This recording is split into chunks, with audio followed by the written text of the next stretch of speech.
And welcome back to the Iwar Network Tubecast. I'm your host, Alex G. And with me this evening, we have Matt and we have Aaron. What's going on tonight, gentlemen? Everything and nothing at the same time. Well, guys, this is our 2021 award show. So, surprise. I don't know if this is a surprise. Did we announce this last week that we're doing this show? I forget. Okay, good. I don't remember. Bad memory. In addition, guys, don't forget to use our Amazon affiliate link. It's over to your left-hand side on the screen. That'd be awesome. Also, Super Sats are live, so if you want to contribute, keep the lights on, please. I need money. I would like to buy lunch tomorrow. It'd be helpful. It does. It does. You know, if you ever want to catch that leprechaun, get him ready with the love glove. Yes, yes. Is St. Patrick's Day big in Canada? I feel like it is. Yeah, I mean, you're supposed to wear green, and if you don't wear green, you get pinched. Apparently, is it thing? Oh, Pat Patterson's up there, huh? He's from Quebec, so I mean, if we're getting on the Quebec page this early in the show, Quebecers might be a bleak outlook for this one. Hey guys, let me know if you can't hear them. Okay, you can't hear them. I didn't think so. Your guys' audio doesn't seem to be working. So give me a moment, and I'll try to figure that out. Now I can see the chat. No, I don't dig that. Boy, you did. Everyone's gonna miss the. Everyone's gonna miss the talk about leprechauns and St. Patrick's Day. Hold on.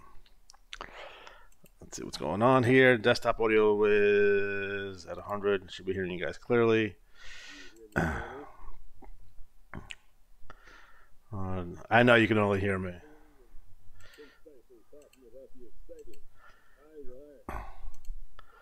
I wonder if I'm having a Skype problem. Well, let me see if I can hold that thought. All right, say something now. Say something now. There it is. There it is. Hello. Hello. All right. So we're going to move on from our St. Patrick's Day jokes. I made about 5 Quebec jokes in there as well that I'm kind of that Darren missed, but for next time. Oh boy. So you get pinched if you don't wear green on St. Patrick's Day? It sounds like it. I mean, I usually don't wear green anyways. I usually just forget. Because you're in a gang? Yeah, I'm usually wearing blue. But Darren says, never mind, turn their mics off again. Matt, St. Patrick's Day is probably big to where you're at, for sure.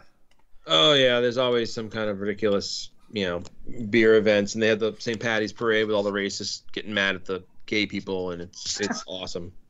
They actually, for a while, they didn't do the parade because they had like this, the gay groups won the rights to march. Yeah. And then the other guys were like, well, I'm not gonna march then, and then they had this whole like brouhaha over it, and they didn't have the parade. It was like, oh, I'll show them. Like, oh, that makes sense.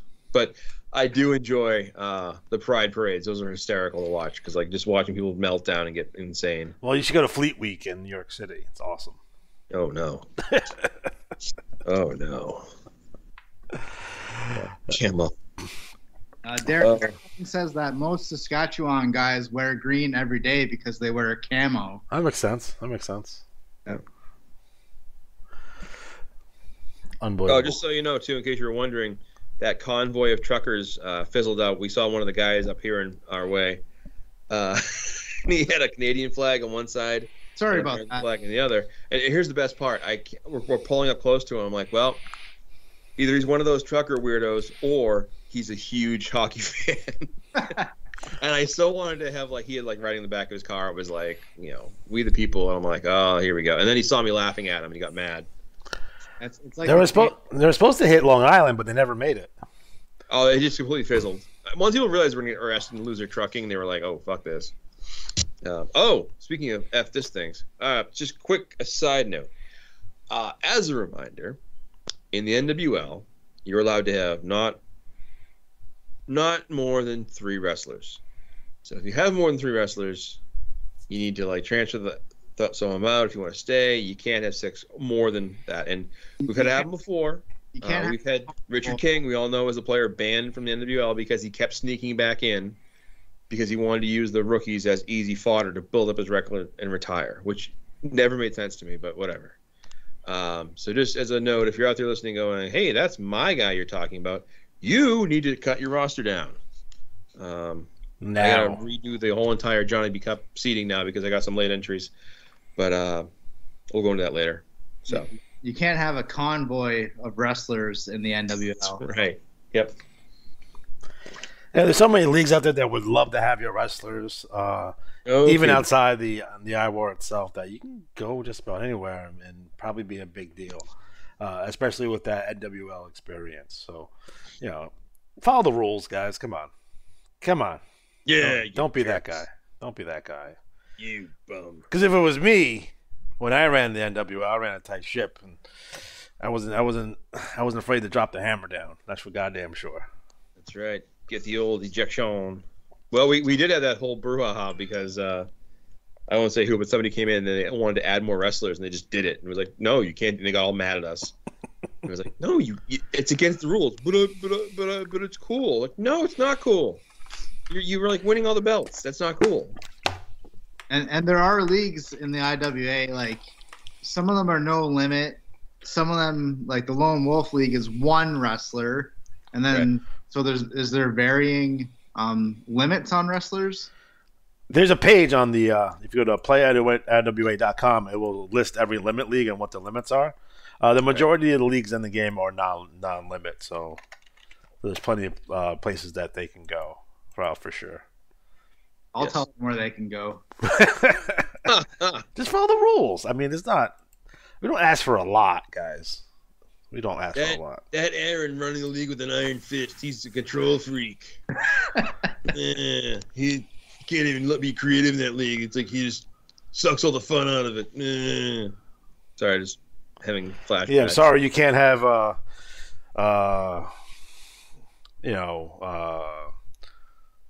I lost the joke. Mass John Cena number 6, 7, 8, 9, 10, 11, 12 in the league. Sorry. That's not a thing. That's a good name, too. That number 12 guy, he really brought it. I read that name, and I was like, oh, man, that's a cool name. I always think to myself, too, like, I mean, I won the Outlaw title with Senior Lucha, all right? And that was, like, one of my cool guys. Like, it wasn't like I won it with one of my, like, generic guys I was kind of on the side doing as a pot stirrer. Because that would have been a bummer, like, to, like, finally win the Outlaw title, and it's like... Well, wasn't it doing the gimmick where, like, so-and-so wrestler number 36, and it would unmask, and it would be the guy's main wrestler or something? Like, they did it a bunch of times. Some guys have done that. I got in trouble that way because one of the guys who I was feuding with as a fun feud, I was trying to be cool and, like, make him laugh and have fun with it. And he had, like, one of those guys who was, like, literally, like, number, 343 type wrestler, right? So I made the exact same wrestler with like one number off, and the idea was he was the guy who was fired and he replaced him, so he was mad. It should have been him that won the title. And I had this whole thing and like sent trash talk in. I was trying to get him to like engage, and he like complained that way. I was like, oh, he's being mean. I'm like, oh, you're such babies. So that's why I was like, I've never worried about most like my quote unquote guys that hate me like ever showing up and actually running a good angle because they just can't do it. Like that's that's fine. I don't go to their leagues and flood them out with 50 wrestlers to cost them their 10th regional title this time. Anyways. Oh, fantastic. 25 no limit leagues, like that's fine. Yeah, there's plenty. There's plenty. And I will say this as a quick aside, we had a big conversation. Oh, I rambled in the NWL locker room about becoming a commissioner. And one of the things that's really critical in these days becoming a commissioner is when you look at a possible league, look to a league that already has a limit in place. If it's not being commissioned, it might be taken over by flooding. But in fairness to the people who play with big rosters, they use those quote-unquote dead, quiet leagues because they can go in and play with other flooders who are just playing for the title to try to get the report. And if you go in there and you shake things up and you change it to a limit league, now all of a sudden they're playing more competition. It's not the league they joined, and it's extra work for them. So try to be nice and like, don't, step on their toes. But commissioning a league is a big step. It is a lot of work, but it's amount of work you determine. So you don't have to do 50 pages. You can do 1 page. You can do 10 pages. Just whatever you're comfortable doing. And you no longer have to be mindful of me going and looking at your commissioner's report, making fun of it. We stopped doing that like 3 years ago. So yeah, don't worry about it, guys. We used to enjoy that, like going through and being like, "This isn't a shitty report," but we're beyond that. We've grown up. I always say a little bit We more should mature. start doing that again. Well, I was almost tempted, and I kind of do it with LePage Turner. I have the best promo, worst promo, but it's more of an angle thing as opposed to like legit like your promo was terrible. But I saw her thing on Twitter. Just quick aside, I saw a thing on Twitter, and a guy was explaining the way to get flopping to stop in basketball, which is one of or soccer, right? And what you do is you have like an award at the end of each game where you designate the player of like the Stay Puffed Soft Player Award and call it like. I saw that actually. That's a great idea. And the idea is, or a flopping award, and like have it be slippers, like or flip flops, and be like, oh, this guy was the flopper that.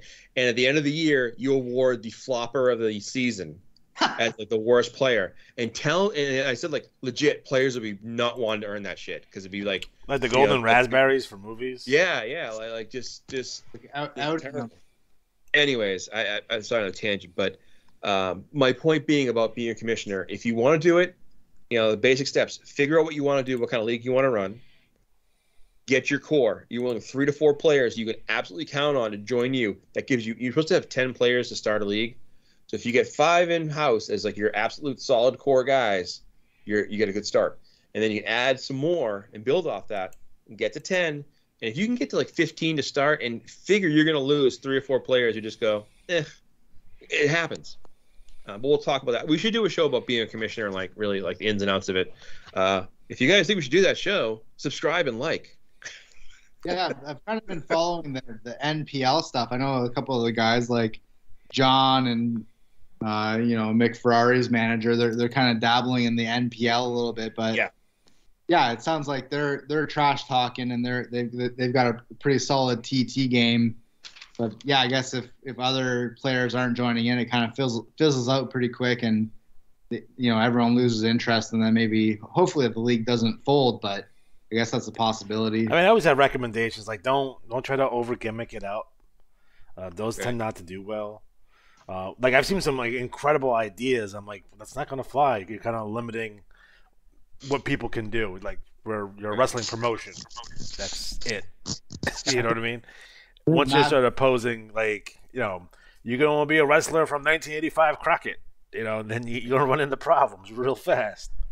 Yeah, I talked about that, like the MRL, and how the MRL was, like one of the best leagues of all time, because the guys that put together, this is back in like 2000, I think 1 or 2 when they first formed or whatever, but they had this great concept, and the thing that made it work was you had an audience. You had a really big audience of players who loved that era. So you had people who were eager to do it, and guys that took like different wrestlers, and like like I think of like Mark Duchesne is a bunch of wrestlers he has still from the MRL days, and they were good play on the names, right? And I've never mind. I always say I don't like players who don't have original ideas, but I don't mind players who put a spin on it. And I always I didn't play in the MRL. It was during my time out of the game pretty much. But I saw a few bulletins over the years, and it was a really action-packed, like tons of promos, and it was really well written in a formulaic process for the title shots. And I remember I asked one of the guys that started it, I was like, who would you think I should bring in? And my idea for who to bring in was the one wrestler they always banned. You guess who that was, Alex? The one wrestler that they banned from the MRL. Let's see. Not allowed to create that wrestler. Hogan? Yep. So who did I make? I made the Incredible Hulk Hogan, whose last name was a tribute to Hot Rod Hogan, was one of the early IWA superstars in the early, like talking like 85, 86, 87, like one of the big names was Hot Rod Hoven. He was like a Piper character. Anyways, I made an Incredible Hulk Hoven, and I had a blast writing Hulk. And Hulk was like based on the early 80s, late 70s Hogan, if you will, like the evil monster heel. And man, he was always going out and beating up people at charities and stuff. He was just a great heel to write for. And it was the idea was what would have happened if he didn't turn good? What if he had been the bad guy, but just was unstoppable? And we had fun trying to save the MRL. It didn't work out. And I think one of the things I was talking about at work the other day, somebody like, never be afraid to try a new idea, but you have to have just as much urgency to go, you know what, this ain't working, and pull the plug. Because I see so many people do something new and go, oh, we're going to stick with this. And then it's like it's a dud. So anyways, commission-wise, come up with some ideas, get your core, find your league to go to, pick a federation you like playing in. You know, that way I might say to you, like, hey, could you put the league in this fed because this fed is slower than, like, Gold or Jade. Yeah. They're big on that. I always say if I had to do it over again when I created the LWL, I would have put it in Gold. That's the biggest mistake I made. Well, second biggest mistake. First thing I should have done was create a pseudonym for my commissioner name. I mean, totally, I should have done that. I should have made like Dapper Dandy my character name and been like, oh, it's Dapper Dandy the commissioner. No one would have known. Oops. They would have known. They would have known. They would have known. Your writing style is very specific. I think tonight the question in the chat. He says, Alex, is no tag team and no 6-man matches too far? I guess he's asking if we should do an only singles matches league. They're doing that right now. Well, I mean, technically we're doing it in the UWL. I think the IWA is doing it, not us. It's rough. It'll be a rough go because you still have people that. It depends. It depends if it was like an Iwar league, or like you've hit a bunch of leagues. Like if you were in one of the groupings, then maybe. But if you're going to try to do at large, you're going to have to get one of these big roster players in there. And the big roster guys want those tag team championships for sure. I will say this without giving anything away for later in the year. You have a monkey? Is someone no, that's my phone. It does the Star Trek. Oh. Beep, beep, beep, beep, whatever. Anyways, I'm going to change it up. Anyways, one of the things we're working on is something that's been suggested a few times, is an Iwar expansion of a different type. It's just, I won't go much further into it, just say that there's a thing in the works. Depending how this year goes, it might determine if it happens or not. But come on. You gotta give us you want the details? You want the idea? I'm just kidding, man. Yeah, I'll give you the bare bones minimum of it. It's essentially not my interest, that's for sure. It is essentially an Iwar additional league, like an Iwar league, but it's the women's version of the LWL. So we take all of our women out of our various leagues and put them in the fourth, which would be the fourth Iwar league, which would be a LWL style league in Gold for women wrestlers. So you have like one wrestler per player. And I would try to set it up to be I'm working on, I gotta, John's probably gonna email me back and be like, you idiot. But the idea is to cap it at like $7 or $6. So you play and it's a quick boom, boom, boom, because I think when I put it together, there were things I made mistakes on there that I could do a second time around and do a better job of. And I was thinking, well, it wouldn't be bad to do this and have a playground essentially for the women's league. It really would be easier to run that way. We still have the women in the NWL come in as rookies, but they could then go right to the women's league. Right. But it's the Mystic Diva League is in the Gold, but Mystic Diva League has a commissioner, and there's a lot of rosters in there that are big. Again, I'm not looking to step on toes. I'd rather just create our own league and make this work. You're better off doing that from scratch. Yeah, and what it would be essentially is I'd take Gina Colada, and we'd have X3M, or we'd have everyone. You're gonna have a hard time getting that in Gold, though. I think we would, but the kind of core idea is to cap it. Like you have a $5 or $6 limit, so you pay $6 a month, you get 6 matches in a battle royal entry. That's it. and go for it. And the idea is it makes it so it's not going to be a huge powerhouse unless we get more players in, but it's just a fun league to play at, and it's a fun competitive league, and it kind of gives the ladies angle to it. Right, and it's not the kind of ladies league where it's like, oh, we're divas and we're pillow fighting and all this brown panty shit. Like, foreshadowing here. Although I would come in and do all that shit. Well, you would, but wait a minute, Lucy Alexander. No, but I would go in with Gina Colada, who is about to go through a major like character arc, and she would probably be one of the big figures to help kind of set the tone. And when you see what I do with her, you'll understand why. But again, it's one of the many projects on the back burner. I gotta work with people, see if I can get this set up, and see that way be open to it. Because the idea is it's not so much about creating a huge cash cow league, but if you have, if we have 15, 20 players in it and they're all paying $6 a month, it's always generating it. Like when I had the LWL, we had I think a minimum of $10 was what you had to pay. So you had 25 players, $250 every cycle. It was generating money. But I wanted to make it sort of like that single wrestler focus, because it's so much fun to work with and it's easy to work with, and players come in and bring like one wrestler. It's a tough league. But for the women's league, so I can see Darren's excited about it. So we'll see. But I gotta do some digging and make some connections and see if I can find somebody to be possibly. I don't want to be the commissioner. I gotta know. I just convinced Aaron to take the NWL, so sucker. So I'll take that league too. You son of a! Don't spread yourself thin. No, I haven't been too interested in the ladies side of things, but the NWL has had like a mass exodus of women's wrestlers recently. So damn broads. I'm thinking about bringing a women's wrestler in this cycle, and it sounds like a couple other guys might be interested in firing up a new character too. So yeah, that goes, and maybe it'll play into that down the road. Your concept for a women's league. Yeah, and what it also would do is guys who have like myself, who have 6 wrestlers, limit in the BRL. Well, if Gina Colada comes out, I could bring Fatty back. I could bring somebody else in. It gives you a little more flexibility what I'm doing my roster. Right. I know some people will be like, oh, well, I have like 3 women. Well, just pick one. It's that concept of like one wrestler. It's the women's LWL essentially. I just don't know what I call it yet. I'll work on that later. It's a cool idea. Thanks, man. You call it the LWL still, Ladies Wrestling League. There's already an LWL. We'll sue them for the name right. LWL 2. Tony Khan's gonna come in and buy the naming rights to LWL. I'm the owner of the LWL. The fans. What's the ROH? Oh.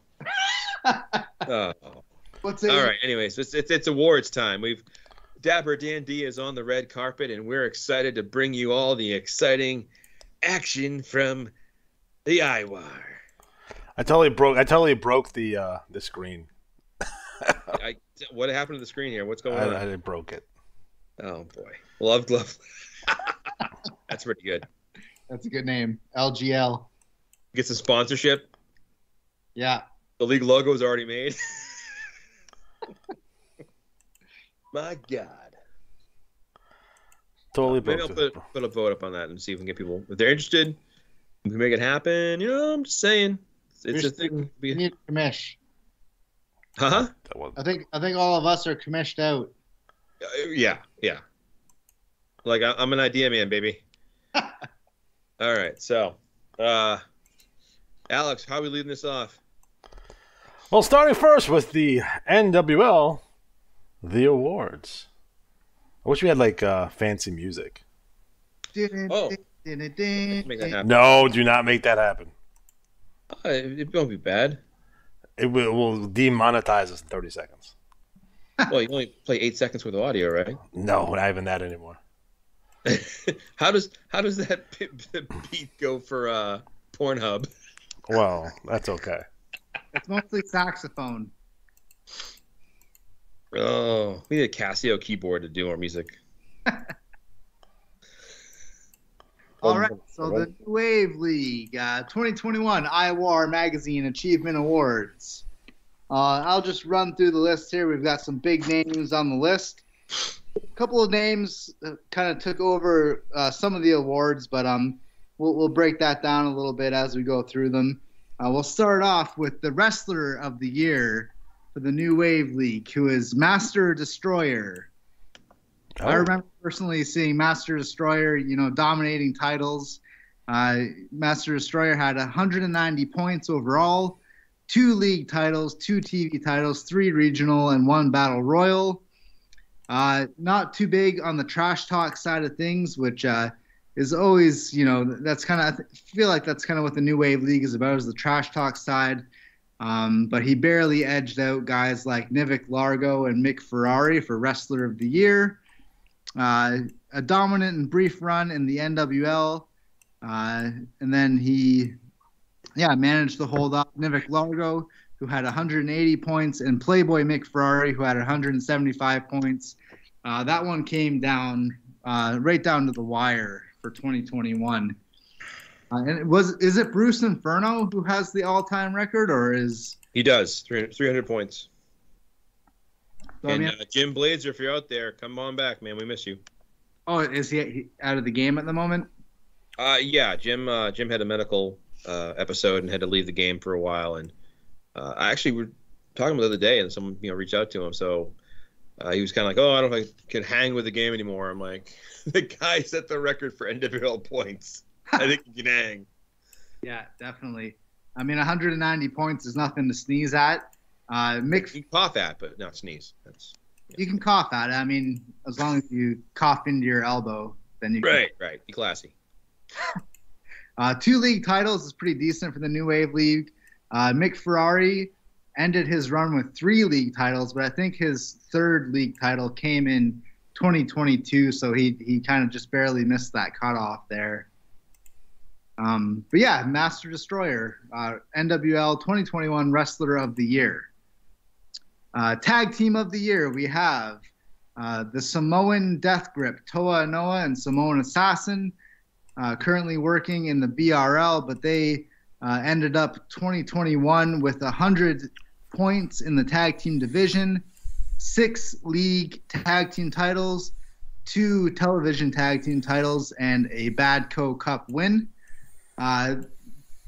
Let's see here. Stevie Vertigo's Hired Guns, of course, the Noah and Samoan Assassin. They started off kind of as a more generic tag team, but I think towards the end of 2021, they developed a bit of their own voice. They weren't known as Samoan Death Grip, but they had a bit of a funk at one point in 2021, and then, came up with the name Samoan Death Grip. Eventually, these days they have the Teamster as their manager as they make their way through the BRL. The Teamster is providing them with a little bit of tag team advice, of course. The Teamster being a bit of a tag team legend in the Iwar. The Samoan Death Grip fended off tag teams like the Industry and HNR to take the 2021 NWL Tag Team of the Year. Continuing on with Stevie Vertigo, the Syndicate, and Samoan Death Grip, the 6-man Tag Team of the Year in the NWL was the Syndicate with 45 points, 2 league 6-man titles, and 3 TV 6-man titles in the NWL. It was a tight race, but the Syndicate, comprised of Stevie Vertigo, Toa Inoa, and Samoan Assassin, held off the Gun Collection, as well as Yoko Tuna, Chong V, and D Honda, possibly because of their underhanded tactics. But either way, a win is a win. You rack up those belts, and then you end up at the top of the rankings in the NWL. Up next, we've got the NWL Rookie of the Year, which was one of the more solid players in the NWL in 2021. He had a great run last year, and it was Nwl Largo of the Genco faction. He took the Rookie of the Year award for the NWL with 180 points, rocking 1 league title, 2 TV titles, 7 regionals, and 1 battle royal. While not the official face of the Genco faction, Zydrate's little brother carved a bloody path of his own. The perfect picture of rage defeated the Total Package U.S. male to win the hardcore title before losing it to one of his toughest rivals, the Playboy Mick Ferrari. Of course, Gene Co now, they're making waves in the BRL, which is good to see. They're just hitting the ground running. A great faction. I think they're going to be around for a while. I love Tyler's writing. Tyler's even taken it up a notch with Gene Co adding some pretty fancy graphics into his TT, which is great to see. Manager of the year. I mean, I'm not going to skip over this one because, of course, it's me, Aaron Fitzpatrick, NWL Manager of the Year. I definitely 2021 was my first year back in the IWA, so it was a blast. I'm currently NWL Commissioner, so I mean that might tell you how much I've loved the game this past year. And I think that was a player-voted award, so I just appreciate, guys putting in a vote or two for me along the way. I hope to continue the great work in the BRL, and I appreciate you guys for, having me along for the ride, and it's just been a blast to be playing the game again. Up next, we have the most popular wrestler in the NWL in 2021, who, this is a guy who kind of mixes some of the best TT, I think, possibly across the Iwar, with some pretty solid title wins. The most popular wrestler in the NWL in 2021 was the Country Hammer, Rhett Grady. Your boy Rhett took on a rogues gallery of villains, including U.S. Mail, Mike Dynasty, and, of course, Stevie Vertigo. Together with his brother Ro, they gave the fans proof that hard work and family can get the job done inside and out of the ring. Rhett's going to be heading off to the BRL somewhat soon, but we're lucky to have him in the NWL for a few more cycles. Hopefully he can rack up another league title or two. He's the current Young Lions champion as well. He's going to be facing off against Rod Camino and Mark Justice at the next Clash pay-per-view, so he's going to wrap up his time in the NWL, and I think there's going to be big things waiting for Rhett Grady in the BRL down the road. I don't trust him. He's very trustworthy. I know his aunt seems to have a drinking problem. It's usually kind of the elephant in the room. No one actually wants to take the drink from her because I think she's a little bit on the violent side, but you don't end up getting bit if you did that. She sounds like a peach. She's got one tooth, and I think she wields it like a sword. So just one extra large tooth. Nice. It calls it Champa. Just nimble. Up next, the most hated character in the NWL in 2021 was possibly one of Rhett Grady's main rivals in Stevie Vertigo. He started off 2021 betraying his good friend, the Hebrew Hammer Lance Horowitz, as well as taking on Colonel Doom, earning some hatred from the fans in 2021. Vertical's ruthless war on the Grady family and sending his Samoan death grip after his partner Lance Horowitz earns him the most hated wrestler in the NWL in 2021. The most inspirational wrestler in the NWL last year was Barry Horowitz's baby boy, the Hebrew Hammer, Lance Horowitz, #1 overall draft pick of the IWL. Hopefully we'll see him showing up there soon. Even though Stevie Vertigo's Samoan death grip turned on him and took him down, that didn't stray Lance Horowitz from the path. He ended up winning the NWL league title and becoming the #1 draft pick in the Iwar draft.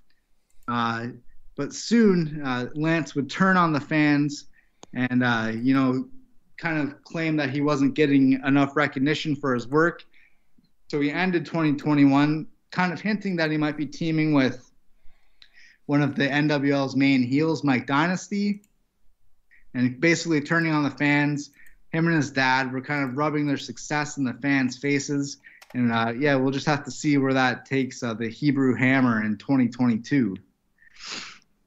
Feud of the year, we had the Country Hammer, Rhett Grady versus Stevie Vertigo. Just when Stevie Vertigo's devious tactics put him atop the NWL, a hardworking ranch hand thwarted his plans by beating him for the Young Lions Championship. Stevie Vertigo tried to steal the Grady Ranch, beat up Rhett's aunt in the process, and the feud became one of the most heated in the NWL in 2021. And even we saw one of the Grady's barns get burned down in the process. So that I think that's very deserving of the feud of the year in the NWL. Although we had some other memorable feuds, such as Mick Ferrari versus Rod Camino, which is a pretty hot feud. We saw Colonel Doom versus California Gunslinger and the Gun Collection as well. And then in 2022, we have a couple of hot feuds coming together. We have Rod Camino against Rhett Grady, which I think will be a pretty big feud in the NWL. And then guys like Glenn Cavendish and Mark Justice kind of chomping at the bit to make a name for themselves in the Iwar. Match of the year, we got the Young Lions Championship match. Rhett Grady defeating Stevie Vertigo and Mike Dynasty in a triple threat match. The Teamster inserted the hated Mike Dynasty in the hope of keeping the title from Rhett Grady, but Stevie KO'd Mike with the brass knuckles, only to be beaten by Rhett Grady's pig splitter inverted full Nelson finisher. And Rhett Grady has been the champion ever since. It's been a good couple of months of Rhett Grady as champion, which I think the fans are pretty happy about. The best non-wrestler in the NWL in 2021 was Rhett and Rose's aunt, Betsy Grady.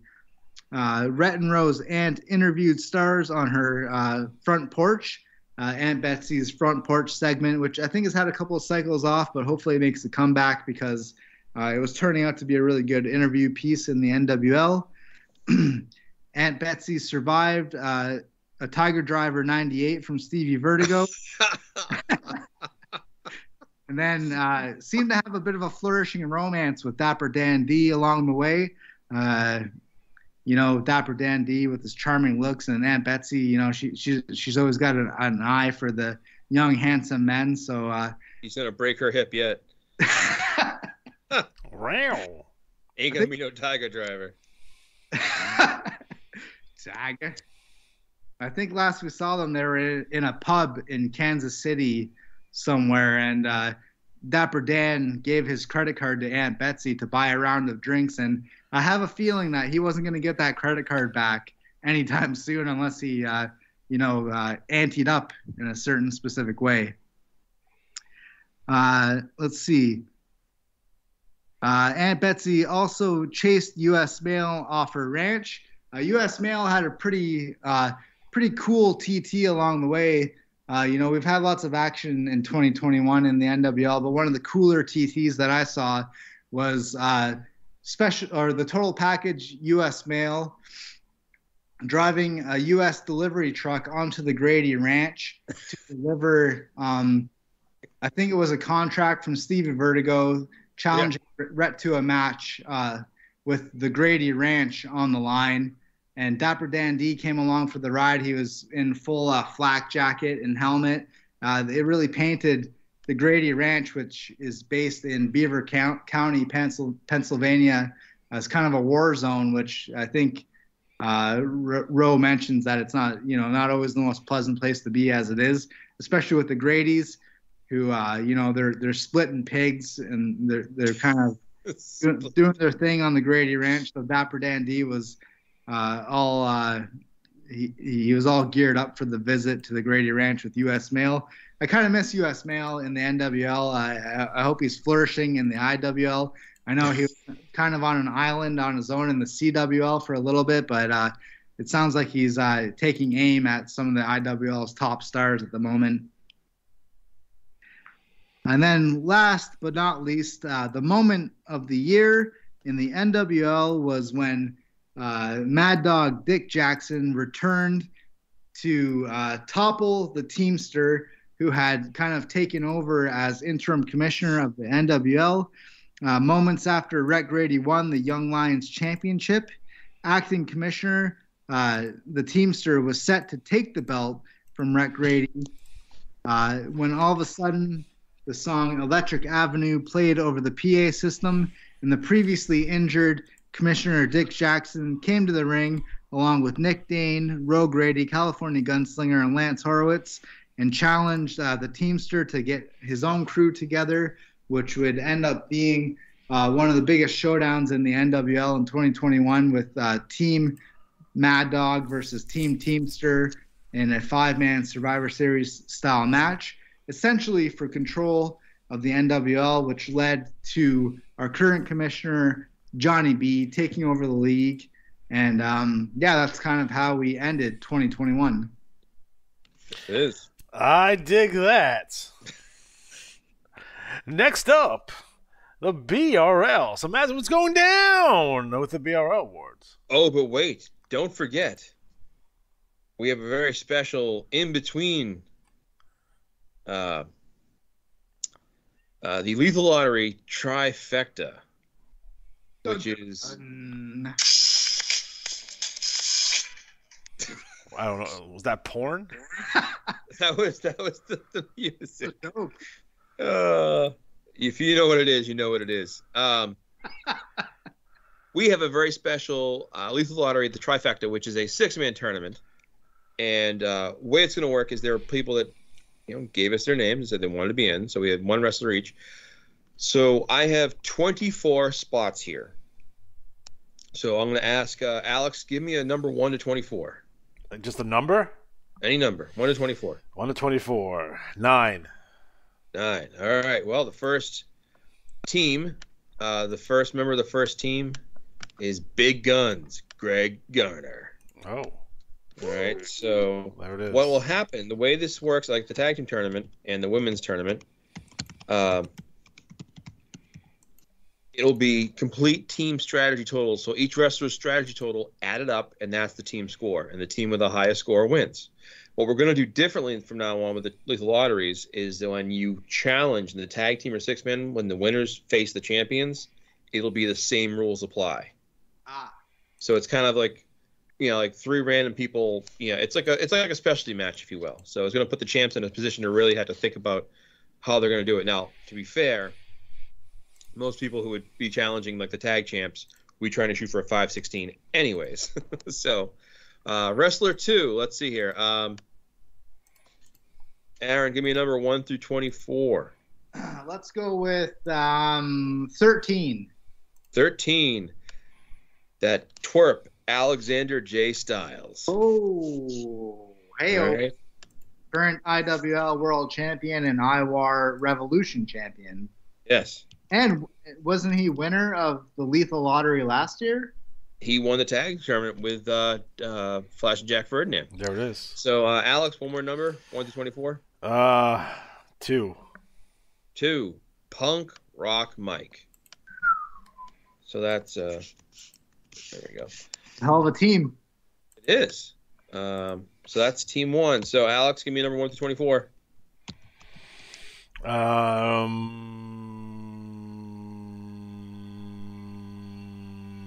17. 17. Johnny the Nightmare, Johnny Carnage. He's a big fan favorite in Boston. He is not. Well, maybe. Aaron, 1 to 24. 4. 4. Money driven Mike Sebastian. He's still around? He is. Bless his heart. He missed the deadline, but yeah. I know Luther Alexander beat him pretty badly. A couple times. Yeah. And Aaron, another one? 8. 8. Jax McAllister. Oh, the Mad Hooligan. All right, so that's that. Oops. Oh, well. We'll resume the other teams between the next break. There it is. Okay, so what's going down in the BRL? BRL. Well, there's a lot. It was a good year. Lots of action. We had the closest race for Wrestler of the Year ever. And it came down to Flashy Jack Ferdinand and Nasty Critter Brian Rotten, who both had 195 points. So to break it down, we went to their same time in the league together and did like the best average strategy. And it was literally like 495 to like 495.2. It was that close.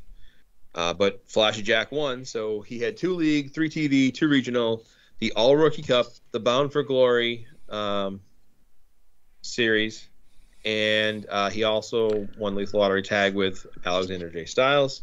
So he just won the Best of the Best tournament.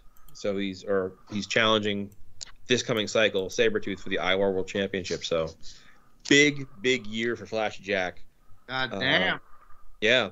The tag team of the year in the BRL was the White Claw Outlaws, 65 points. You know, they came in over from the BBL and in the summer and just kept going nuts all year. So they also won the Tag Derby, and they won the Iwar World Tag titles back in December of last year. So it's been over a year now they've had the tag titles. Our 6-man team of the year was a mishmash crew of Chief Bold Gray Fox, Zombie Hunter Matthew Porter, and the Saskatchewan Sasquatch.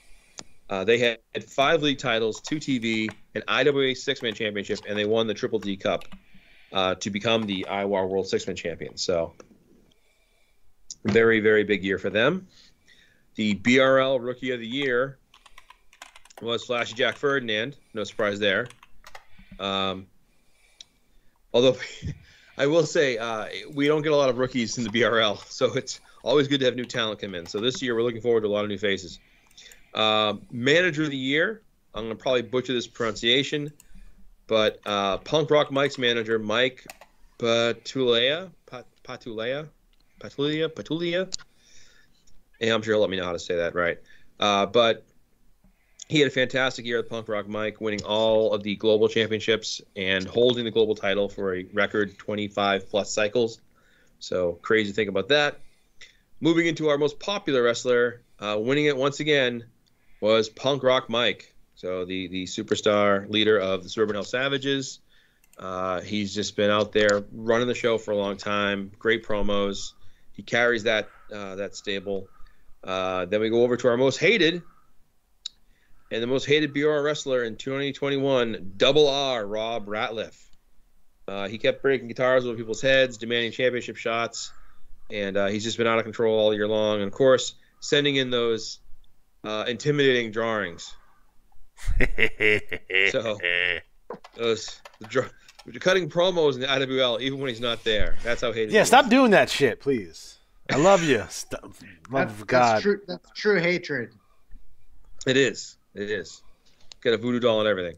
The BRL's most inspirational wrestler went to the Hawaiian Heartthrob, who finished his long, bloody feud with Mechanico / Super Bombero in disguise. So that was a fun twist, and it was funny because I ran Mechanico and Super Bombero, and no one knew it, and no one realized that Super Bombero was actually Mechanico in disguise, and that was a lot of fun. I had a fun time reading the chat threads that night. Oh my God! Our feud of the year in the BRL was Late Night Logan Kane versus Hossaf Adam Cash, and this really percolated for 2 years, really. But it came down to handsome Hollywood star Logan Kane's A-lister's partner was leaving the BRL.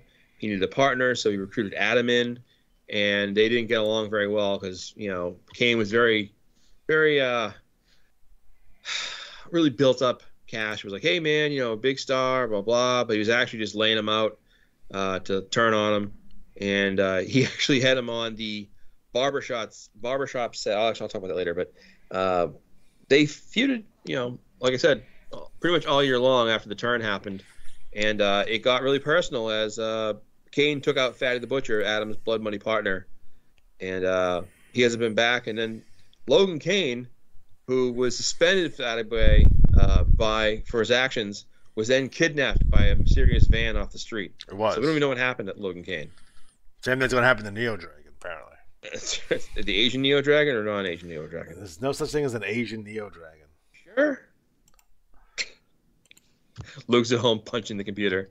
The match of the year, Suburban Hell Savages defeating the Book Club. Now, the Book Club, which was LePage Turner, Harlem Hamilton, and Sheldon Schrute were kind of an odd collection of heels, and they, but they worked well together, and they won the tag belts. And at a Magic Bash, things went horribly wrong, as first their opponents didn't show up for the tag title shot. Then the police show up on a tip and arrest Harlem Hamilton. And then the Paige Turner thinks he's going to get away with the belt still. Punk Rock Mike, Agent 26, cash in the Money in the Bank, not for a title shot at the Global Championship, but for the Global Tag Championships. And they won the match, much to Turner's protest. So that was a big match. And they actually, that night, gave them the Triple Crown for the Global titles, which has never been done before. Unbelievable. Non-wrestler of the year, the leader of the Holy Family, the manager known as Vanity, who led Sabretooth to the Iwar World Championships, and she's led the team as a whole stable to be more successful this year. Is this a resurrected Vanity? No, not that Vanity. Oh. It's not that Vanity. Oh. Yeah. She was good in the film Action Jackson.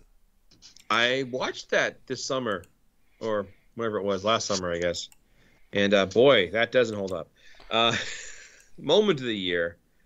Logan Kane turning on Adam Cash and dropping the entire barbershop set on him. Now, those of you longtime wrestling fans will remember one of the most famous turns in wrestling history was when Shawn Michaels threw Marty Jannetty through the barbershop window. He jumped. As a kid, I was totally stunned by that. It's ingrained in my memory, that exact moment. I enjoyed that very much myself. My favorite turn was Barry Windham turning on Lex Luger. And I think the closest recent event like that would be when the Seth Rollins turn in the Shield. But anyways, big turns are always fun. So anyways, Logan Kane, who was a talk show, does the setup like the barbershop. And Adam comes out and he can smell a turn coming a mile away. And he's like, come on, man, this is ridiculous. So Logan was like, no, we're just going to talk. It's just going to have it out, fix things. And then he had the entire set dropped on Adam. So nearly ended Adam's career, but he survived to wrestle another day. And the feud with Kane is not really settled. It's just kind of on hold. You got to find him first. Yeah, wherever he is, whatever. Maybe he's in the Ukraine right now. I don't know. I doubt it. Yes. So that is the BRL Awards. And it brings us back to our next round. So this time I'm going to ask Alex for two numbers between 1 and 24. 24. 24. Okay. Why does Alex get two? Because he's snaking it. Gross. Right. Ugh. The hell? Snaking it. You sick bastard. Save it for after the show. Sorry. Yeah. And what's the other number? Was 24 and what? I only picked one. Oh, all right. Aaron, pick two. 12. Nivik Largo. Ooh. And what other one? 11. All right.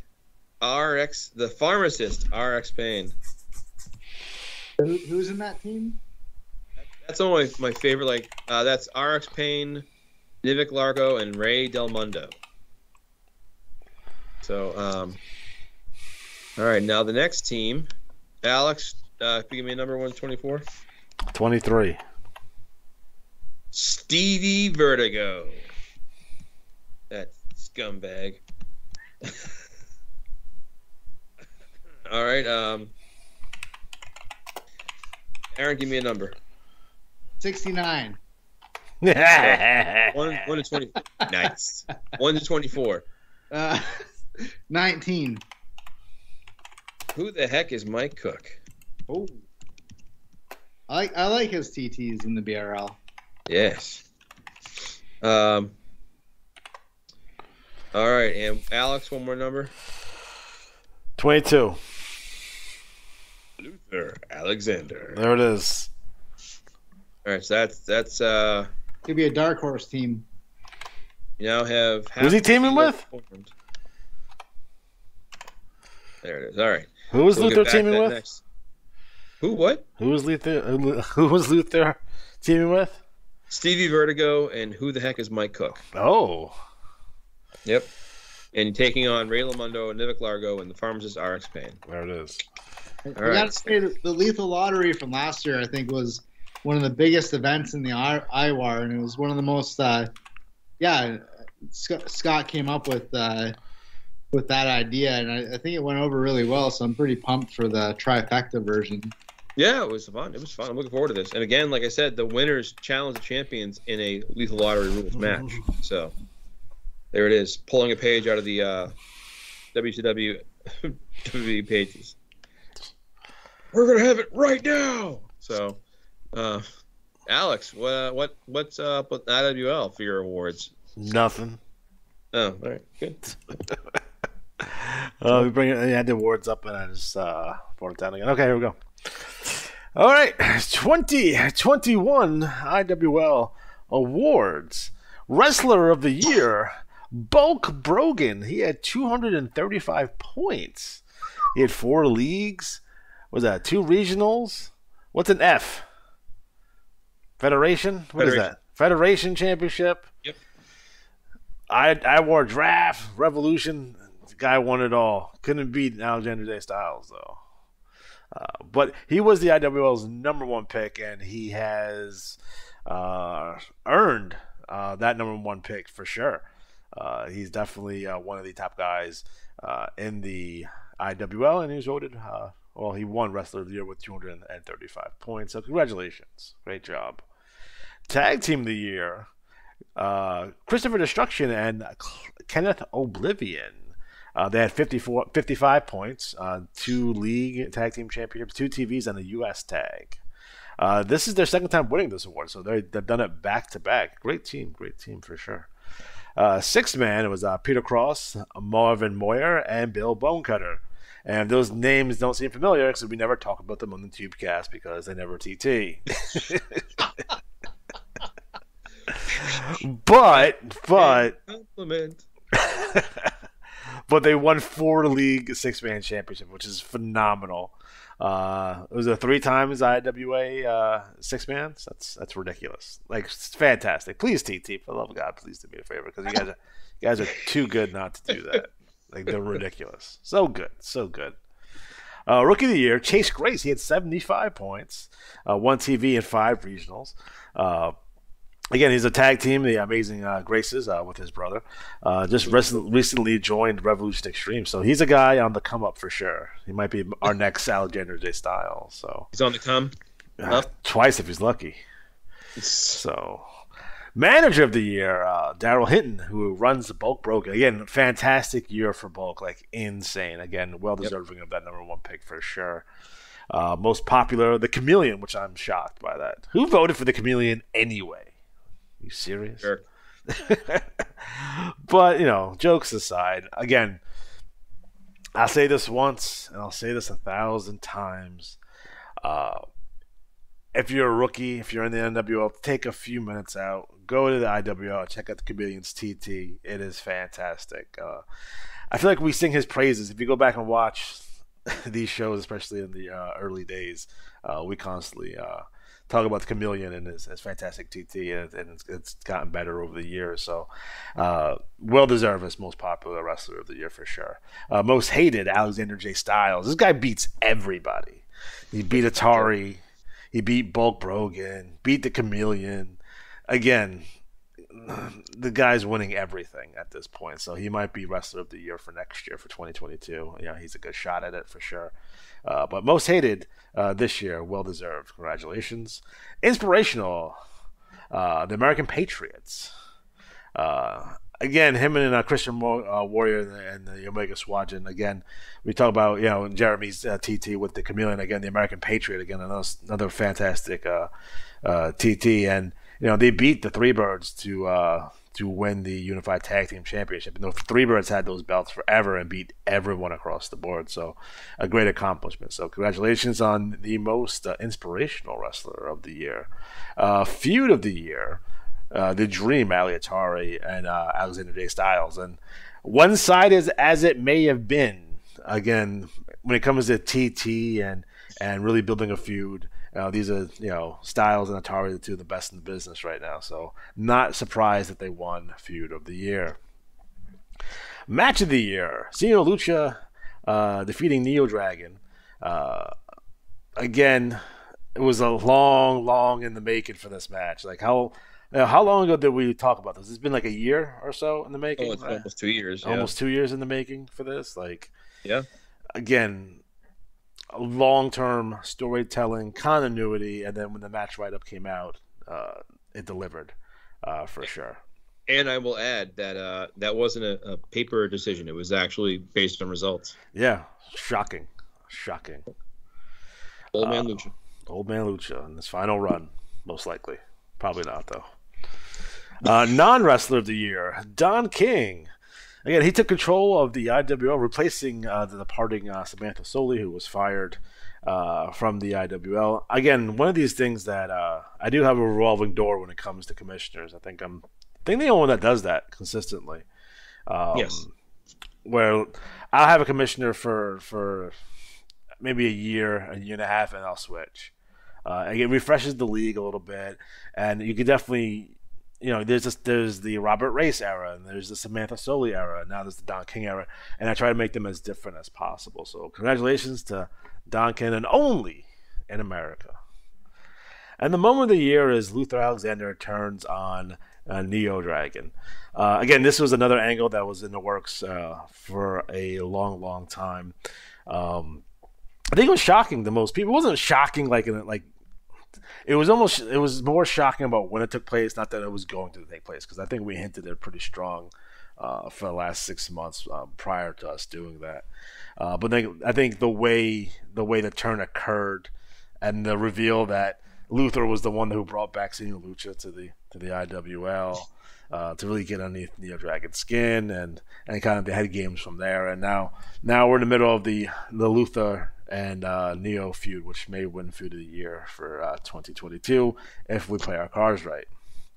No, because I got some shit in my pocket for that later on. No. Yeah, so we'll see how that goes. Okay. And those are the IWL awards voted on by people just like you.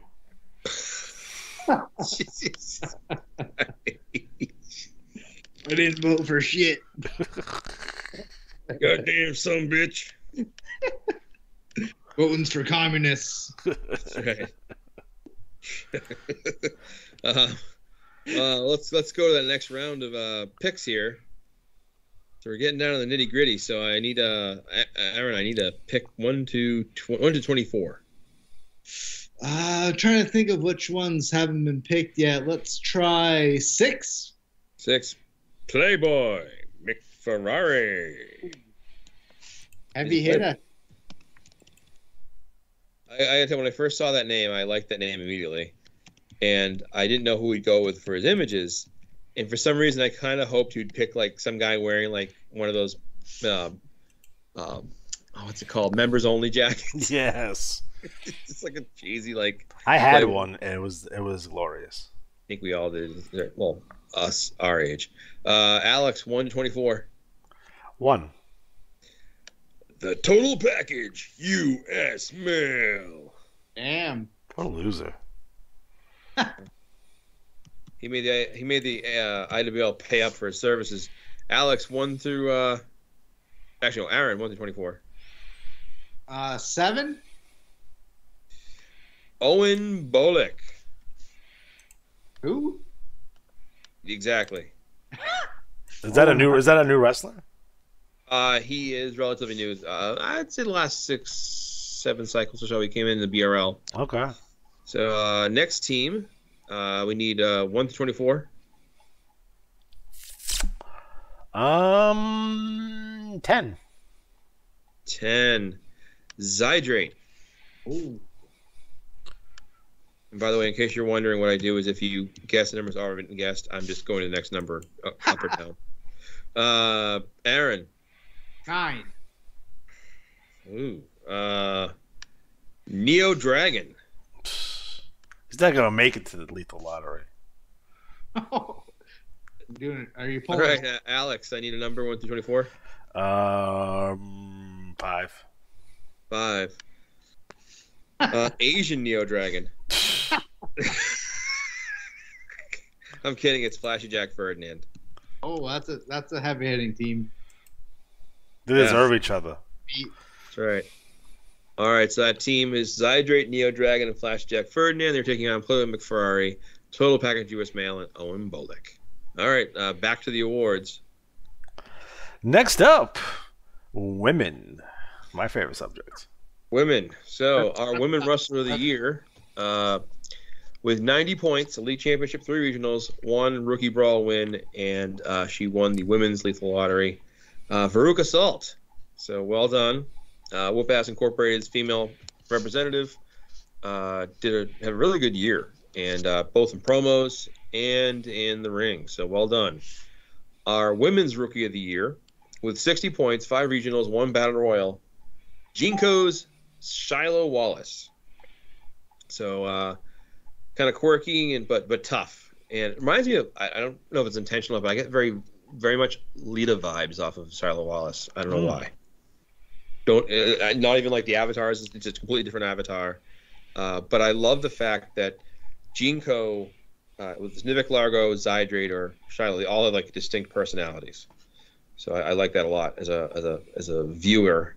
The Manager of the Year for the women's division, Justin Vickers, Veruca Salt. So hell of a year. Tip of the cap. Our most popular women's wrestler this year, Aria Gunpowder. And these are, you can probably speak to them better than I can, Aaron, but some really fun promos. And they've gotten better and better as 2021 went on. Yep. Just fantastic. Good rivalry with Bonnie Banks. And then the whole Tiamat angle, interleague Tiamat going feud there. And just a fun, like, it's such a very, like, some people come up with a movie star character, right? And you're like, oh, they're a movie star character. But, like, this is so in-depth, where the movie comes out, there's scenes in the movie, there's reaction from the various wrestlers who watch the movie. It just was a fun, this recent one was really fun to read. Going the other direction, hated wrestler, Sizzling Sherry Summers out of the BRL, the leader of Summer Nights. They're determined to take the global championship off Gina Colada. And she also became the arm candy / ringside mastermind for Flashy Jack Ferdinand. So expanding and broadening her horizons. So the arrogance of her. And it's like, I was talking to somebody at work earlier about how someone can be really attractive, but they open their mouth and you're like, oh. If you haven't experienced that. That's never happened to me with attractive woman opened her mouth. That's for sure. Oh my God. Take it easy. Hey, time out. There's their sponsorship. So, from the love glove to, I don't know, Pop Rocks? What would you going to be? Mentos. And give her a Coke. I tried that circa 1999. Nice. All right, moving on. Buying the church. Anyway. The most inspirational woman wrestler. It's funny, kind of unusual winner, but that's the fan vote. Tiamat out of the IWL, who when Neo Dragon, her man, got taken out, she went on a mission of revenge to go against the Revolution Extreme.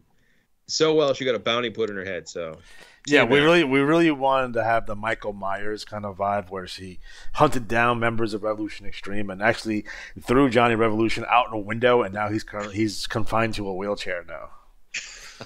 So I love any angle where the bad guy manager is either in a wheelchair or wearing a neck brace or both. That's the one thing I will say in the WWE 2K engine. I wish you could have a neck brace. I would solo to put Teamster in a neck brace and just have it be his avatar. Moving on. The feud of the year was Big Money Bonnie Banks versus Aria Gunpowder. And jealousy over the attention Aria got drove Bonnie to attack her several times.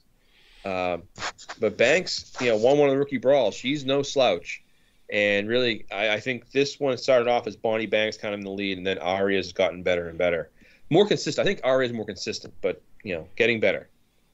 Aaron, you want to chime in at all? Or I think Bonnie Banks is in the IWL now, so I'm curious to see how that's going to shape up. And I think it's just part of this strong women's contingent that's kind of coming together at the moment across the Iwar.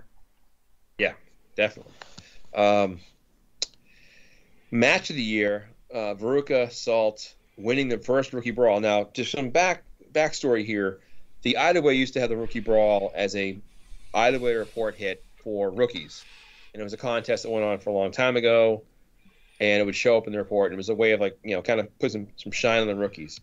Well, we got the IWA to reinstate that, and now it's returned to NWL, so the highest scoring wrestler in the NWL each cycle earns the right to be called the Rookie Brawl winner. And it's a nice little thing. You can see the name in the report, and, you know, kind of a nice way to recognize the high score. And Veruca Salt won the award when it first returned. So very cool. Actually, she won it twice, I believe. Yep, I think you're right. Yeah, so non-wrestler of the year for the women, Queen Kyla. Stunning. Do you want to talk about Queen Kyla?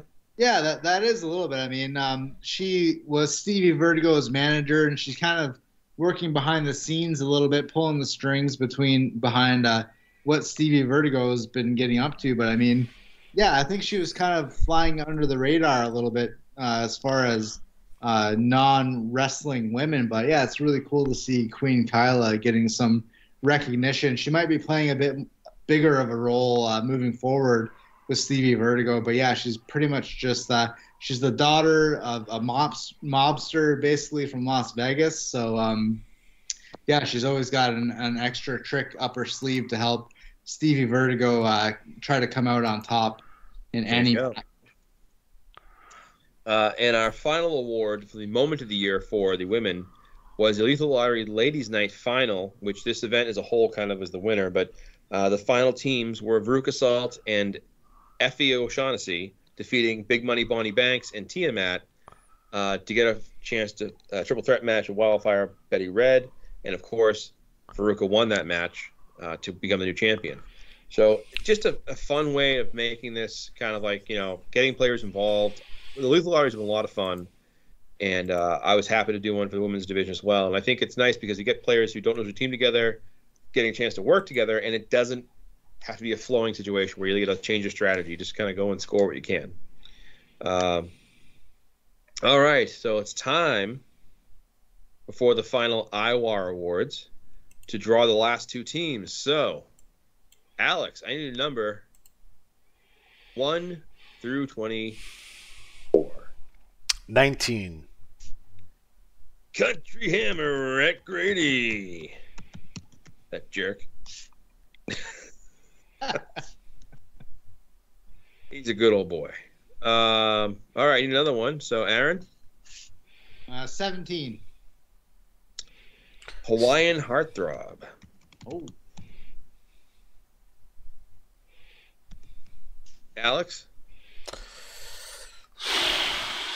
8. Agent 26. And don't ask what the first 25 agents. You can't talk about that. Oh.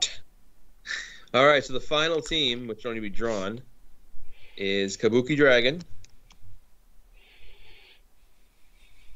Kabuki Dragon. Rod Camino, who's red hot right now. That guy's on fire. And the final spot, Lone Star Redneck. That's our team. So it's going to be the Lethal Lottery. So what's going to happen is all these teams will go head-to-head with their opponents, and which team has the higher score will advance. So good luck to all in that one. So just a reminder, the Queen of the Ring 4 will begin this cycle, as will the Lethal Lottery Trios Tournament, as will the Murano Memorial Tag Team Tournament, as will the Johnny B. Cup, as will the Iwar Magic Clash results. So a whole hell of a lot going on this cycle. So back to you, Alex. I think that's it. Well, we got awards. One more set of awards to go. No, we don't. Yeah, the Iwar Awards. Oh. Do you do that? My pay's much cut off. Well, I have them here, so I can. We have a comment in the chat. Hosey Harris says the Impact player Leon Phoenix needs to make a comeback in the Iwar. I kind of remember Leon Phoenix. Yeah, he had a big year last year. He almost won the All Rookie Cup. Yeah, him versus Flashy Jack, and he was in the BRL for a little bit, and then I think so. Kind of vanished. Yeah, well, this is the time of year when we get a lot of players coming back. Like Nightmare Johnny Carnage just came back, and a couple of the players reached out to me, and I told them, if you want to come in, that's cool. It's a good time of year. Like in the BRL, we have WrestleRama coming up, so there's a lot of excitement and all these events going on. So there's a lot to kind of keep track of. What's nice about these events is, let's say you're like me and you pull a 492 and you're like, oh shit, and you don't make the title page, but you face someone in the Johnny B Cup who had a 491. Yes, I'll take the cheap win. So there's that. So all right, well let me get to this. The Iwar award winners. Now this is like the overall awards across the Iwar. So the wrestler of the year was Bulk Brogan, who had the 235 points, or the most points. So it's just basically whoever has the most points out of the three league wrestlers. The Samoan Death Grip were the Iwar Tag Team of the Year. The six-man team of the year was Peter Cross, Marvin Moyer, and Bill Bonecutter. The Rookie of the Year was Flashy Jack Ferdinand, who actually had a complete year of 235 points. Good Lord. If you combine his NWL and BRL run. The Manager of the Year, the Iwar, was Kevin Doherty, who runs Flashy Jack Ferdinand. And just a side note, don't forget that the reason Kevin came back in the game was because his friend, Dewey, joined the NWL and was like, hey, I used to play this game. Remember we used to play this game when we were kids? And Kevin got the idea to join the league secretly, along with Steve, Dewey's brother, and other friends, Nick, and then not tell him they were like going after his guys. And there was this whole feud. It was really fun. It really was fun. So anyways, he decided to stick it out in the BRL. They all went to other leagues. But it's a great year for Flash and Jack. And as a commissioner, it gives you more to work with when the characters bring such great two-sided promos and scoring. The most popular wrestler in the Iwar, the winner is Playboy Mick Ferrari. So he really had a hell of a year. Some feud with Coronel Doom, Steve Vertigo Industry. I'll actually let you take that, Aaron, if you want to talk about that. Yeah, well, I mean, he was one of the most dominant overall, as well as his stablemates, Sam Hain and Baruch Assault. Mick Ferrari, another NWLer from the class of 2021 in the NWL, which is pretty strong overall. But, I mean, anyone who can rock the mic, as well as Mick Ferrari, and then racking up 3 league titles. I think he had one cycle where he won the Triple Crown as well, league title, tag team title, and 6-man title. Between him and Rod Camino, I mean, those are two of the rising stars in the Iwar in general as they get ready to move on to, I think, the BRL for Mick Ferrari, and then Rod Camino is going to be heading over to the IWL later in the year as well. Yeah, it's some really big stars coming out of the NWL this last year or so. The most hated wrestler in the Iwar was Late Night Logan Kane. Son of a bitch. Who did not only turn on Adam Cash, injuring Fatty, but he also blew up Tommy Landell Sr. Some people might forget that this was a controversial moment in the year when he blew up a human, damn it. A man's got a family. Tommy Landell, Nature Boy Tommy Landell, was feuding with. He was going after Logan Kane, so he went after his father and blew up his house. And so they could never quite prove it was him, but they're pretty sure it was. But legally couldn't prove it was. And I'll never forget Frank emailing me or mentioning like, this is canon now. Like, he blew him up. There's gonna be consequences. Canon. And then if you read my promo for Adam Cash where he wished the Leather Brigade well and blew up their stunt doubles on the bridge, that all led to it. But again, Logan Kane's been making trouble for years, so it wasn't a matter of time, I guess, till he got kidnapped and suspended for his actions. The inspirational wrestler of the year, kind of an unusual winner, but Barry Take-a-Knee Stevens. Unbelievable. Now, I will say Barry had quite the year, being outnumbered by the BBL's best wrestlers who were chasing him all year long in like match after match for the UVU Hardcore Championship. I'm calling election fraud. Yes. And we're going to storm the IWA. There you go. And it finally got taken off by Dire Wolf, who ended his streak, but it was quite the year. So, Feud of the Year comes from the NWL, and it is Whoop Ass Incorporated against the Industry. So, Whoop Ass Incorporated was Mick Ferrari, Sam Hain, and Veruca Salt. And then the Industry was Rod Camino, Dave the Decision, Wazalewski, and Waz. And just this feud was the other ones that started off with one side being stronger, and then recently Rod Camino defeated Mick Ferrari for the championship, right? Yeah, that's right. And Mick Ferrari had laid out a challenge where if the Whoop Ass Inc. wins a 6-man match against the Industry has to wear Whoop Ass Inc.'s merchandise while cutting a promo. But if the Industry wins, I think they ended up getting, some sort of maybe some iCash or something like that. So I thought that was a pretty creative challenge. Yeah. So that was a really fun feud, and again, they're going in different directions, so that feud won't be in league anymore. More of a old rivalry. I'm sure they'll meet up in some tournament. Yeah, I think even in the chat rooms as well, it got a little bit heated that time. So I think there's some bad blood between those two factions, and I think we'll see it resurface somewhere down the road.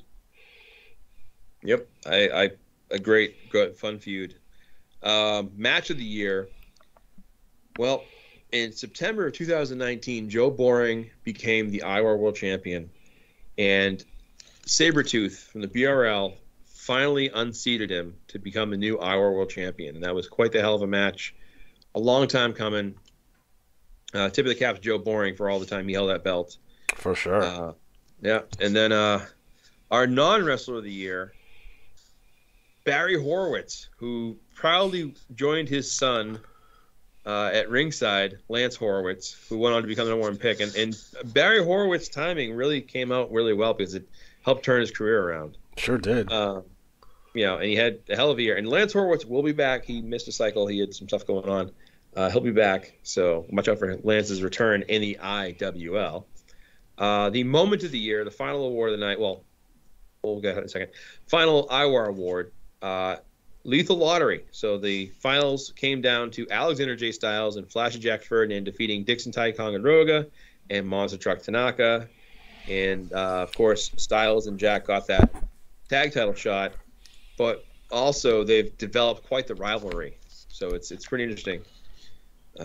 Styles recently beat Jack for the Revolution Championship. So it's not over. You might see these guys in some finals again. So that was the moment of the year. And I have here in my hands, hot off the presses, hot off the Iwar fax machine. We just got this into our offices at KIWA. The Breakout Star Awards. So these are voted by the fans. So the BRL's vote for Breakout Star was Stevie Vertigo. The IWL winner for Breakout Star was Lance Horowitz. No surprise there. Yeah. And the NWL pick for Breakout Star, Nick Dane. Aria Gunpowder was the women's choice for Breakout Star. And then our most improved in the BRL, most improved was Sabretooth. In the IWL, it was Alexander J. Styles. In the NWL, it was California Gunfighter. And the women's women's most improved was Shiloh Wallace. That's all fair. It's all fair. Yeah. So there you go. So that's the 2021 Iwar Awards. Yeah, man, I dig that. Fantastic.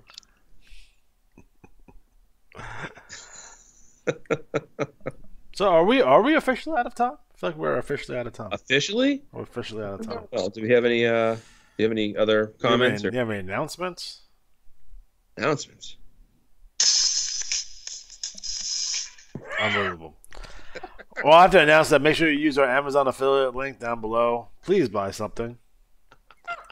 Because it seems like Matt's the only one that buys stuff. I'm hungry.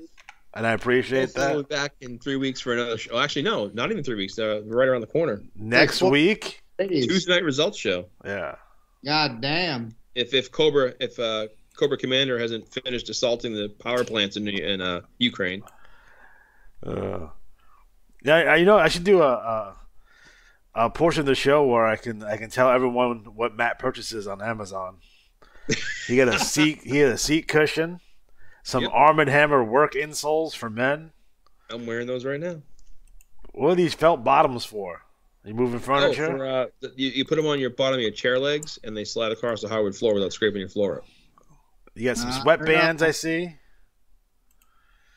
Oh, headband, yeah. Yeah, look at that. That was impressive. I sweat a lot because of my heart thing or whatever's going on with my lupus. So that's fair. That's fair. I look kind of like Rocky. People are like, "Are you Red Dawn?" I'm like, Wolverines. So Matt, let's talk about the Lifestyles assorted colored condoms 24-pack that you purchased for $7.99. Hey man, gotta Jimmy hat covered. You know what I'm saying? 24. Hey, you know what? If you don't cover your Jimmy hat, you're gonna end up with a rash. Now I'm partial to Lifestyles tuxedo blacks. if I had to pick one. You don't like the bazooka ones? No. You get too much air inside. I don't like the magnums they pinch. You're married. You don't have sex. Exactly my point. Oh, I'm not married. I just look sad, and sometimes I cry in the shower. I always say though, like I feel bad people. Like I have friends who are married and whatever else, but like one of my friends has like 5 kids, so we're like, well, you wore her out, man. They're always in your face. Leave that poor woman alone. Get off my mommy! Why did you buy 24 condoms? I'm not married. Gotta keep my no, he uses them he does water balloons. There's got to be some little mats running around somewhere. I did Ancestry.com and nothing's popped up yet. So far. Well, I told you guys my uncle had a love child. None of us knew about. We did the Ancestry.com and my sister did it. And my mom did it, and my mom got an email and was like, "There's a 99% match with this person in Colorado," and we were like, "What?" So it turns out, this is the fun thing. My uncle was a ski bum. Like he was a ski instructor in Vail and like out there in different places. And he was engaged and they broke it off and he met this woman, had a fling, whatever. Got her pregnant. She never told him. He went back to his fiance. They got back together. They got married. My cousins came along, blah, blah. And then my uncle passed away about 12 years ago now. So he never met her. But she emailed us. We emailed exchanging, my mom and her talked. They've come out for Christmas and Thanksgiving. It's awesome, and she looks like my cousin Caitlin's. Like could be, well, they are half sisters, but it's just like uncanny. Like holy shit, no fake here. But yeah, that was one of my fears in life. I got a random knock on the door and be like, oh. No, your real fear is to get the call from the producer from Maury Povich show. I wouldn't even show up.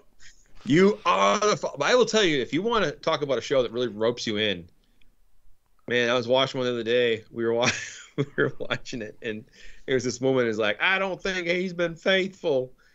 And he's like, I love you. And like the red flag is dripping off this woman. Right. She's possessive. She's like, I know his code for his phone. I go into his Facebook. I control it. And like, oh my God. And like, anyone else is just like, this guy's just get away. And he like an ex-girlfriend who's a lesbian, and she like gives him a ride to work because his car broke down. And she's like, I know you're banging him. And of course, it came out that he was completely faithful and all that stuff. And she's like, well, I guess it's okay. I'm sorry. Oh my God, dude! Like those all have to be staged, right?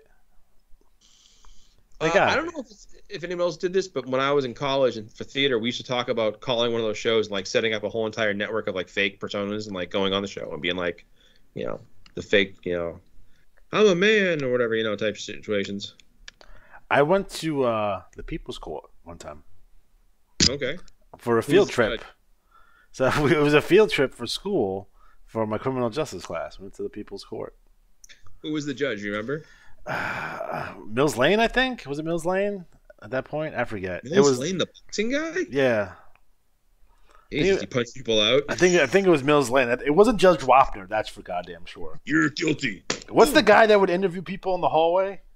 Doug Llewellyn. Yes, he's gonna be our new NWL IWL. He's gonna be our new IWL interviewer. Nice.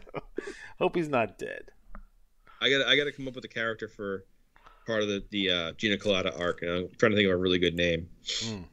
Because the arc she's gonna go on is gonna be so good, and maybe, who knows, maybe it will lead to a new women's league. Yeah. What do you think, Johnny B? You should probably do a poll or something. Yeah. See what people think. The reason, by the way, I want to keep it to like a $5 minimum fee is so if you're playing in the Iwar, you're not extending yourself greatly to do that. That makes sense. Makes sense. Yeah. It's more about the fun than like the Iwar is already generating a ton of matches and a ton of cash. This is just more about the fun. All right, guys. So we are officially out of time. So officially. So for Aaron, for Matt, I'm Alex G. Have a good night. Sucker.